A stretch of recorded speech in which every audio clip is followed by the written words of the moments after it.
Welcome to our Watch App course from Edgionics. My name is Brett, and we're going to now see how to create a manager class to better handle our data storage.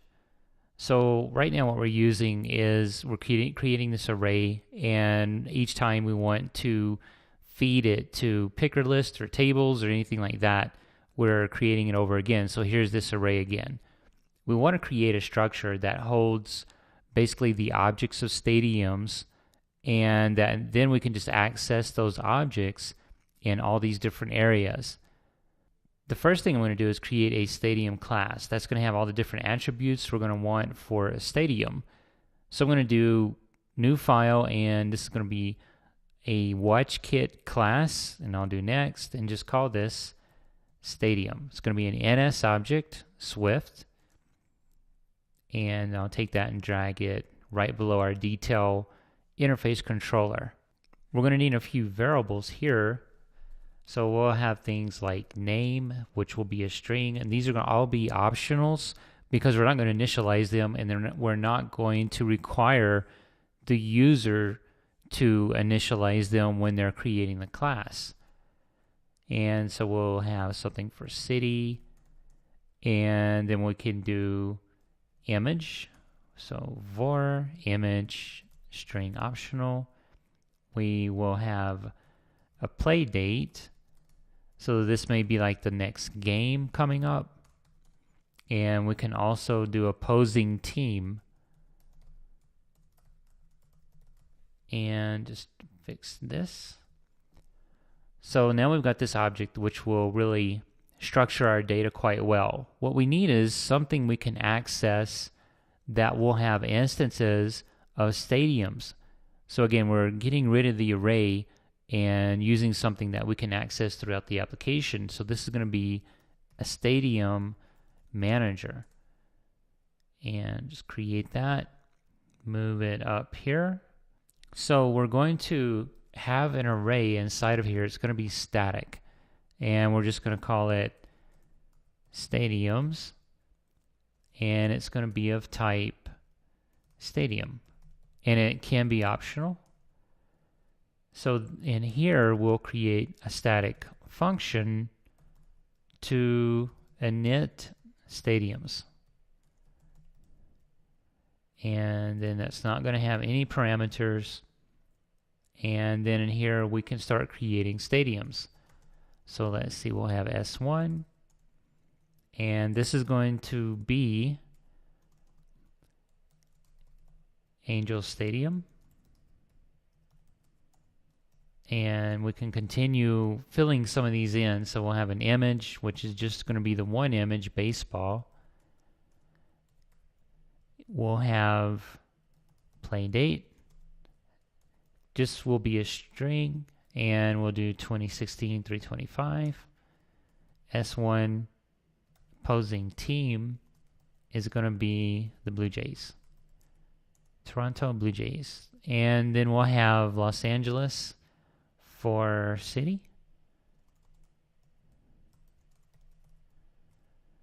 All right, that creates one stadium.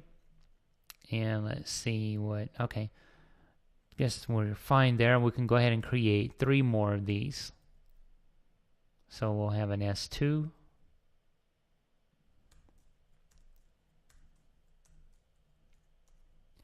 And for this one, we can use AT&T Park. So this will be San Francisco.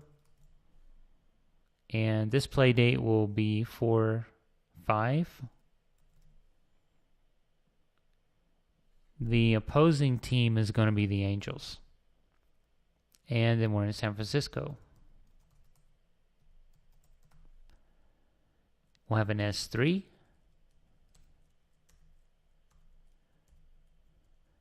And this one here is going to be Chase Field. And the play date on this one is going to be 5/8. The opposing team, Yankees. And this is in Phoenix, Arizona. And let's see, what else do we want? We need to initialize our stadiums So this array. And then we can start adding to it. So I'll do an append for S1. And I can copy this. S2, S3. All right, so that handles creation of 3 instances, then creates the instance for the stadium and also adds them to our array. We only need to do this once, just call it one time. We can use it in multiple classes at that point. So if we go back to this, we can remove it. And we can remove this. And we know this is hit the first time. So in load stadiums, we can actually call our array for initialization. So we can do stadium manager, init stadiums, and that's it. And then from here, we need a stadium list. So we can do stadium manager, stadiums. And we can start replacing those array calls with this called a singleton, with this singleton call to this manager. So let's see, what is it complaining about? We will need to do this on wrapping. And so here we have s.name. We have image. And for the caption, we're actually going to use city. And I think that's all we need there. So let's see, is this complaining? All right. And then inside of our table view, our table controller, we're also going to need to do these references for switching out the arrays. And this here is actually going to get a class out of it. So we may need to do that a few other places as well. This is going to be city.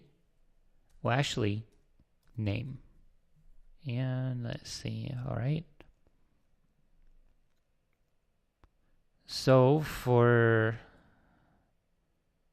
this did select row, we may clean this up a little bit later. This context, we're going to need to return. I think we can return any object. Let's see, we need to replace this. And we can give this a try now. So we're just testing to make sure this is going to replace everything without any kind of problems. Los Angeles, San Francisco, Phoenix, and that's looking pretty good. So let's actually go back to a list on our picker, and then we can see the text come through. So I'm going to actually resize this right there. So I just want the view back to the regular size, and we can go to list and run this. And our transition to the table view should work as well. All right, so that looks good. We can remove this image. So if we go to our table view, our detail view could use a little work. So we'll work on that next. But let's see, we're going to go ahead and remove that image. That's going to be in the table controller, I believe. And where are we assigning that? Table row, table controller. Actually, that's going to be in the first one. So we have a content image and we have accessory image. So if we run this now, should see a difference. We'll have our image on the left instead of in the middle, and that looks a lot better. All right, so next what we can do is start getting some user interaction, start capturing some user interaction, transitioning to these other views. In this detail view, we can populate it with all the details now.